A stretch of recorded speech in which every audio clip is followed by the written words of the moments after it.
Kia ora tamariki ma. We have a new story for today, and it is called No Roses for Harry.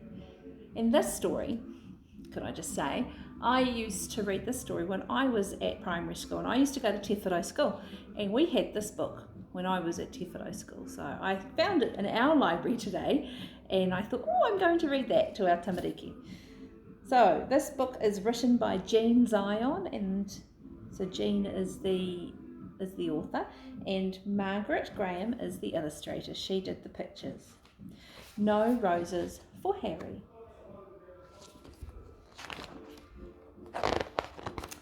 Harry was a white dog with black spots. On his birthday, he got a present from Grandma. It was a woolen sweater with roses on it. Harry didn't like it the moment he saw it. He didn't like the roses.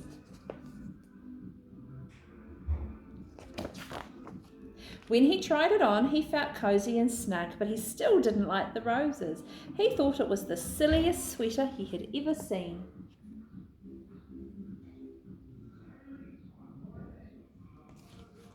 The next day, when Harry went into town with the children, he wore his new sweater. When people saw it, they laughed. When dogs saw it, they barked. Harry made up his mind, then and there, to lose Grandma's present.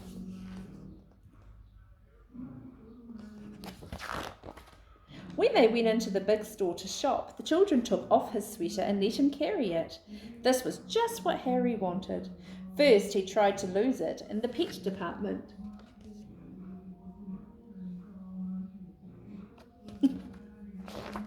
But a man found it and gave it back. Then he tried to lose it in the grocery department.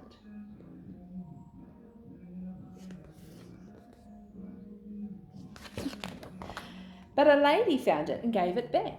He tried to lose it in the flower department.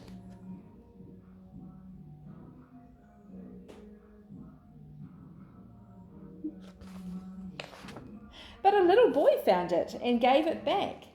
The children didn't let Harry carry it anymore. They made him wear it. As they started home, Harry was beginning to think he'd never lose it.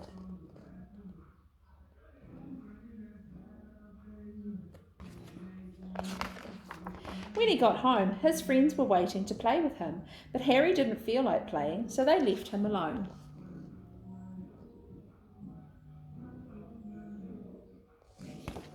As he sat wondering what to do, Harry noticed a loose stitch in the sweater.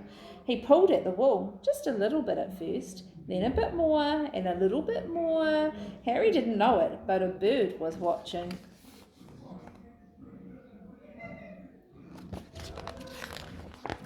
In a minute, Harry had pulled out quite a long piece of the wool. The end of it lay on the grass behind him. Suddenly, the bird flew down. Quick as a flash, she took the end of the wool in her beak and flew away with it. It all happened before Harry could even blink.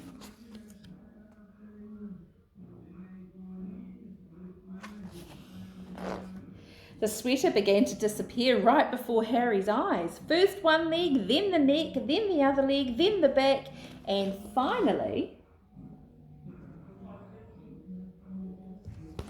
the whole thing was just one long, long piece of wool flying off into the sky. The sweater was gone. Harry could hardly believe it. He barked and jumped with joy. Then he ran out of the garden.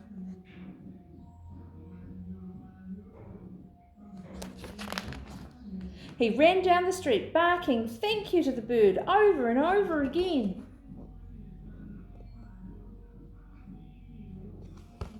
The bird and wool were just a tiny speck in the sky, but Harry kept following them.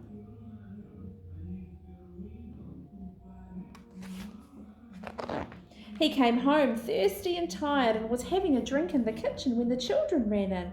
"We've got a letter from Grandma," said one. "She's coming to visit us," shouted the other. Harry thought of the sweater and his tail drooped.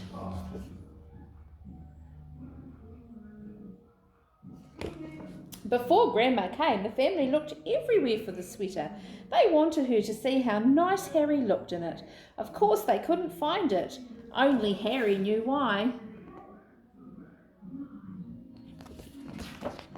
When Grandma arrived, Harry ran to her with his leash. Then he sat up and begged. "All right, Harry," said Grandma. "After I've had my lunch and a nap, we'll go for a walk." That afternoon, Harry and Grandma and the children started off on their walk. Harry barked happily and pulled towards the park. When they got to the park, Harry pulled harder. The children let him off his leash and he ran on ahead. He seemed to be looking for something.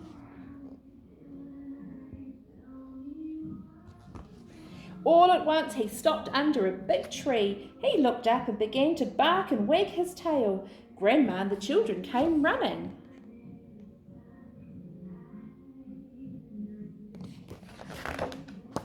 They got to the tree and looked up to... Suddenly, one of the children said, "I see a nest." "It's made of wool," said the other. "And it's the very same colour as Harry's sweater," they shouted together. "It is Harry's sweater," exclaimed Grandma.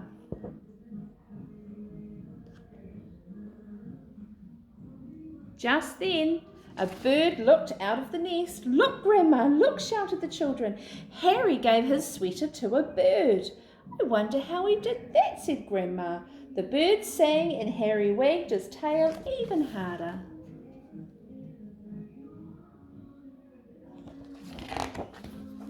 At Christmas, Harry got a present from Grandma. It was a new sweater. Harry liked this one very much. When he tried it on, he felt as cosy and snug as the bird in his nest. But best of all, it was white with black spots.